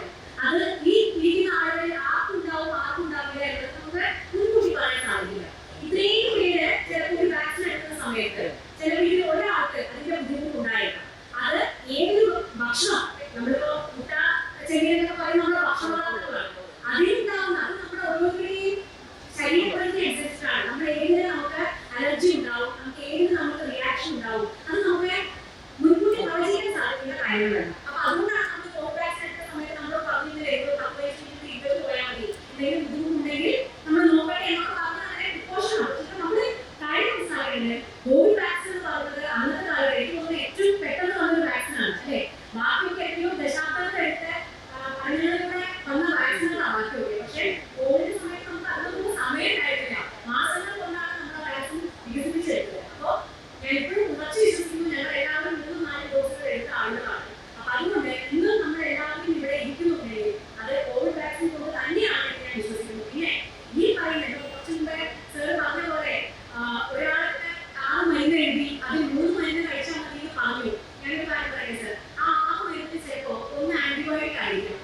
അവിടെ ഷെയറിംഗ് ചെയ്യാമായിരുന്നു. അങ്ങനെയാണെങ്കിൽ താങ്കൾക്ക് നേരെ പോയി ഡോക്ടറോട് ചോദിക്കാമായിരുന്നു.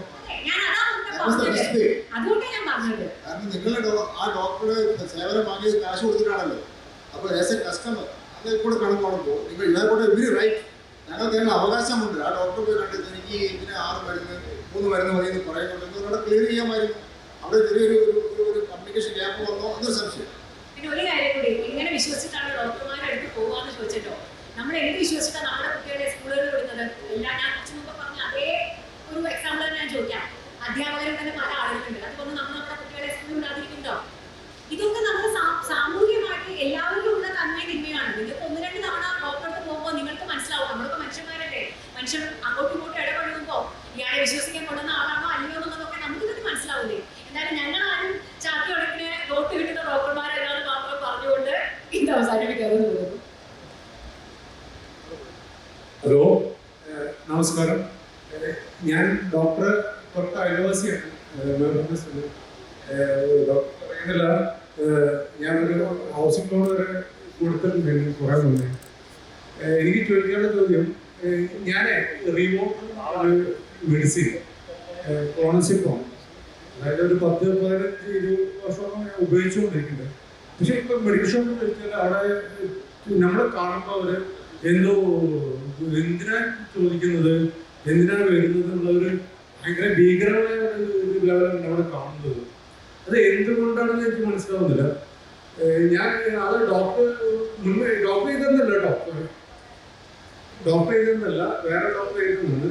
പണ്ട് എനിക്ക് തോന്നുന്നത് ശാന്തപ്പോൾ ഡോക്ടറായിട്ട് ആയിരിക്കും ഈസ് നോമ്പോ ആ ഡോക്ടർ ചെയ്യുന്നത്. പക്ഷെ അത് എനിക്ക് വളരെ നെസസറിയാണ്. പക്ഷെ അവിടെ മെഡിസിൻ ഫാർമസിയിൽ വെച്ച് കഴിഞ്ഞാൽ അവിടെ വലിയ ബുദ്ധിമുട്ടാണ്, കിട്ടാൻ ബുദ്ധിമുട്ടാണ്. എന്തുകൊണ്ടാണെന്ന് എനിക്ക് അറിയില്ലത്. അത് ഷെഡ്യൂൾ ഡ്രഗാണ്. കാരണം അത് പുറത്തു വിട്ടുന്ന പുറത്തുണ്ടാക്കാൻ സാധ്യതകളില്ല. അപ്പം അങ്ങനെ ചില മരുന്നുകൾ കാറ്റഗറി ഷെഡ്യൂൾ ഡ്രഗ്സ് ഉണ്ട്. അപ്പോൾ ആ ഡ്രഗ്സ് വിത്തൗട്ട് പ്രിസ്ക്രിപ്ഷൻ കൊടുക്കാൻ പാടില്ല. അപ്പോൾ ഒരു മരുന്ന് അങ്ങനെ കൊടുക്കാൻ പറ്റില്ല. ഇപ്പോൾ നമ്മൾ ഗൾഫിലൊക്കെ പോയി കഴിഞ്ഞാൽ ഒരു പാരസിറ്റമോൾ പോലും നമുക്ക് ഇവിടെ പോയി വാങ്ങാൻ പറ്റില്ല. അപ്പോൾ നമ്മുടെ നാട്ടിൽ കുറച്ച് അടുത്ത കാലം വരെ ഏത് ആൻറ്റിബയോട്ടിക് നമുക്ക് നേരിട്ട് പോയി വാങ്ങാൻ പാടില്ല. അപ്പോൾ അത് ബ്ലോക്കേജില്ല. അപ്പോൾ ഇതിങ്ങനത്തെ സൈക്കോട്രോപിക് ആയിട്ട് അല്ലെങ്കിൽ നമ്മുടെ ഉറക്കം ഈ ഗുളിക ചിലർക്ക് ഭയങ്കരമായ ഉറക്കമുണ്ടാവും. അവർ ഡ്രൈവ് ചെയ്ത് കഴിഞ്ഞാൽ ഒരു ആക്സിഡൻറ്റ് ഉണ്ടാവും. അപ്പം അങ്ങനെ വരുമ്പോൾ ഇത് വേറെ പ്രശ്നമുള്ളതാണ്. അപ്പം ആ നിലയ്ക്ക് അങ്ങനെയുള്ള മരുന്നുകൾ സാധാരണ ഡോക്ടേഴ്സിന്റെ പ്രിസ്ക്രിപ്ഷനിൽ തരാൻ പാടില്ല. പിന്നെ മാത്രമല്ല, ഇത്തരം ഗുണങ്ങളുള്ള മരുന്നുകൾ തുടർച്ചയായി കഴിക്കുമ്പോൾ അത് ഏത് ഡോക്ടറാണ് പ്രിസ്ക്രൈബ് ചെയ്ത് അവരോട് വ്യക്തമായി സംസാരിച്ച് ഡിസ്കസ് ചെയ്തിട്ട് ഇതിൻ്റെ സ്ഥിരമായിട്ട് കഴിക്കേണ്ട ആവശ്യകത ഉണ്ടോ, അല്ലെങ്കിൽ സ്ഥിരമായിട്ട് കഴിക്കുമ്പോൾ സൈഡ് എഫക്റ്റ് ഉണ്ടെങ്കിൽ അതിന് പല ഓൾട്ടർനേറ്റീവ് മെഡിസിൻ ഉണ്ടോ എന്ന് ചോദിക്കുന്നത് നല്ലതാണ്. പലപ്പോഴും തന്നെ ക്ലോണാസിപ്പാമിന് പകരം നമുക്ക് വേറെ മെഡിസിൻസ് ഉണ്ട്. അപ്പോൾ അങ്ങനെ ഒരു കാര്യങ്ങൾ പറയാനുണ്ടായിരുന്നു.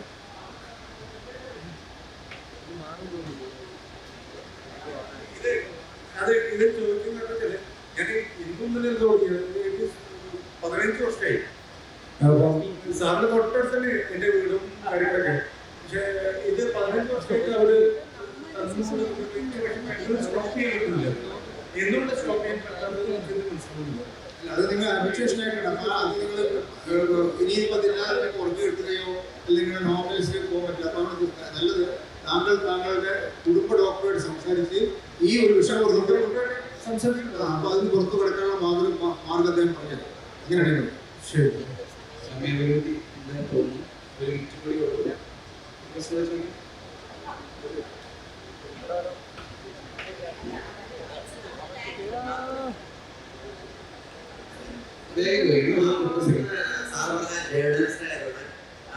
ഒരു 80s-ലൊക്കെ എറൗണ്ട് ഓഫ് ഹെൽത്ത് മാത്രമേ ഉണ്ടായിരുന്നുള്ളൂ. പക്ഷെ ഇപ്പൊ എല്ലാ മാഗസിൻസും പേപ്പറുകളൊക്കെ ആവശ്യമില്ലാതെ നേരത്തെ സാർ പറഞ്ഞവരെ ഉദ്യോഗ പഠിപ്പ് അല്ലെങ്കിൽ DD പഠിപ്പ് ഇങ്ങനെ ഇത് വായിക്കുമ്പോൾ പലർക്കും പല പ്രശ്നങ്ങളുണ്ടാവും. ഞാൻ പറയുന്നത് ഹിന്ദുവിന് പണ്ട് ഹെൽത്തിൻ്റെ ഒരു മോഡൽ ഉണ്ടായിരുന്നു. അപ്പൊ ഒരു 90s-ല് എൻ്റെ കൂടെ സ്വന്തം വർക്ക് ചെയ്യുന്ന ഒരാളെ എപ്പോഴും പുള്ളിക്ക് വയറിന് പ്രശ്നമുള്ളൂ. പലരും കണ്ടു, സുബ്രാമോ അങ്ങനെ കണ്ടു. ഏറ്റവും അവസരം ഡോക്ടർ സീക്കറാണെന്ന സ്ഥലത്ത് ചോദിക്കുക, അങ്ങനെ ചോദിച്ചു നിങ്ങൾ എന്താ ചെയ്യുക, ഞങ്ങൾ അടവറ വായിക്കും. അപ്പൊ പുള്ളി പറഞ്ഞു നിങ്ങൾ വായന നിർത്തിയാൽ നിങ്ങളുടെ രോഗം വന്നു. കൺക്ലൂഡ് ചെയ്യാൻ തോന്നുന്നു. നമ്മൾ അനുവദിച്ച സമയം തീർന്നിരിക്കുകയാണ്. അടുത്ത സെഷനിലേക്ക് കടക്കാനുള്ളതുകൊണ്ട് എല്ലാവർക്കും നന്ദി പറഞ്ഞുകൊണ്ട് അവസാനിപ്പിക്കുന്നു. നന്ദി, നമസ്കാരം. Thank you.